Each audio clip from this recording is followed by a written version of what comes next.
तो देखो यार, 25 दिसंबर को आरबीआई ने एक आर्टिकल पब्लिश किया था इकोनॉमिक्स टाइम पर, जिसमें आरबीआई ने सभी कॉमर्स बैंक को सूचित किया था, यानी कि बताया था, जिसमें अनऑथराइज्ड जो एप्लीकेशन है अपने, जैसे कि बायनोमो हुआ, कोटेक्स, एक्स प्रोडक्शन, ओक्टा एफएक्स, एक्सएनएक्स और भी ऐसे 75 ब्रोकर की लिस्ट जारी की है। और आरबीआई ने सभी बैंक से बोला है कि आप अपने कस्टमर के ट्रांजैक्शन पर नज़र रखो। जैसे कि हम यूपीआई से डिपॉजिट करते हैं, यूपीआई से विड्रॉल करते हैं, तो क्या हमें इससे कुछ दिक्कत हो सकता है, वह भी मैं आपको बताने वाला हूं। क्या अब ये जो फॉरेक्स ब्रोकर है, सभी जो 75 ब्रोकर की लिस्ट आई है, क्या अब यहाँ पर इंडिया में सब बैन हो जाएंगे, यहाँ पर हम ट्रेड नहीं कर पाएंगे? तो मैं आपको सब कुछ बताने वाला हूं। बस वीडियो पसंद आए ना मेरे भाई, लाइक कर देना, कमेंट कर देना और सब्सक्राइब कर देना। तो देखो मेरे भाई, मैं आपको बैंक के बारे में भी बताऊंगा कि बैंक हमारे ऊपर क्या कार्रवाई कर सकता है। उससे पहले मैं आपको बता दूं कि जो लिस्ट जारी की है 75 ब्रोकर की इंडिया में इलीगल बताए हैं, यह कोई पहली बार नहीं है। इससे पहले भी 2022 में 11 सितंबर को 34 फॉरेक्स ब्रोकर को इंडिया में बैन कर दिया गया था, इलीगल बताया गया था। फिर भी हम इन पर ट्रेड कर रहे हैं और प्ले स्टोर से रिमूव कर दिया गया था, जिसमें बायनोमो, कोटेक्स नहीं था, बायनोमो, ओलम ट्रेड और ओक्टा एफएक्स, एक्सएनएक्स, इस तरह के 34 ब्रोकर थे। यही लिस्ट अब 2023 में फरवरी में 48 हो गई थी, ठीक है, यानी कि और ब्रोकर उनकी नज़र में आ गए थे, तो यह 48 हो गई थी। फिर अगस्त 2023 में यह 70 हो गए थे और अभी जो न्यूज़ आई है इसमें यह लिस्ट 75 हो गई है, ठीक है।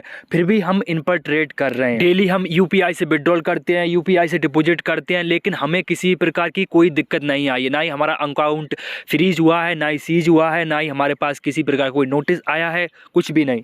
तो कारण बता दूं मैं आपको कि भाई हम सिर्फ राम से श्याम को पैसा भेज रहे हैं, ना कि पीटर को, ठीक है। हम दूसरी कंट्री में पैसा नहीं भेज रहे हैं, हम सिर्फ अपनी कंट्री के लोकल बंदों को लोकल पेमेंट कर रहे हैं यूपीआई से इधर उधर, ठीक है। तो उससे हमें कोई दिक्कत नहीं है और ना ही हम किसी भी तरह से किसी प्रकार का कोई क्राइम कर रहे हैं, तो हमें डरने की कोई भी बात नहीं है। हम लोकल बंदों को ही पेमेंट कर रहे हैं, लोकल बंदे ही हमें पैसा भेज रहे हैं। प्रॉब्लम उन्हें है जो लोग उनसे जुड़े हैं, जो दूसरी कंट्री में पैसा भेजते हैं, जिन्हें हम पैसा भेजते हैं वो उन दूसरी कंट्री में दूसरे ब्रोकर को पैसा भेजते हैं। तो ऐसे ही एक बड़े बिजनेसमैन को इस आर्टिकल में छपा हुआ है, मैं आपको दिखा देता हूँ।